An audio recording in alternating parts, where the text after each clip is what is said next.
We're at the Grassroots Garden, and the way the Grassroots Garden creates such amazing vegetables is they take advantage of the City of Eugene's leaf collection program. They ask the city to bring in hundreds and hundreds of yards of leaves, and local arborists bring in as many loads of wood chips, and they turn that organic matter into the soil and make it bug food. And it's the bugs, it's the bacteria and microorganisms that create the fertility that grows 60,000 pounds of vegetables for Mary Bradley every year.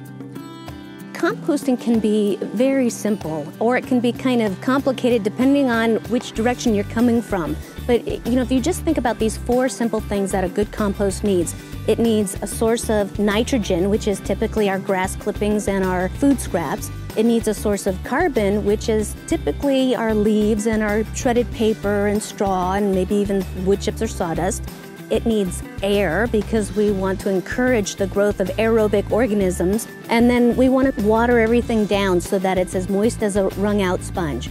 So as long as we have carbon, nitrogen, air, and water, you should be good to go. And build it in a nice 3x3 pile, and it should heat up very nicely for you. We recommend whatever compost method draws a person. So they might want to work with worms because they have children and they want to teach their children the benefits of returning food scraps through worms back to the earth. They may have a lot of yard debris and a lot of grass clippings, and they may want to set up a big pallet type compost bin to take care of all that material. So it really depends on what works for somebody. I think the easiest method for most folks is a very simple dump and cover method. And it can be used in any kind of bin that you might have.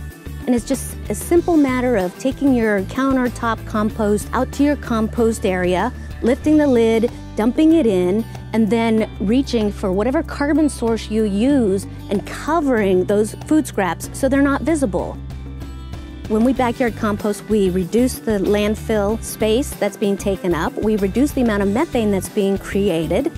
The compost that gets generated or created when we work it into our soils, it helps reduce the amount of watering that we need to do. We can grow bigger, healthier plants that withstand pests and bugs. It helps hold water, it helps let go of water if you've got really clay soils. It's kind of like an all-purpose elixir. There's nothing that can't be improved by adding compost to your soil.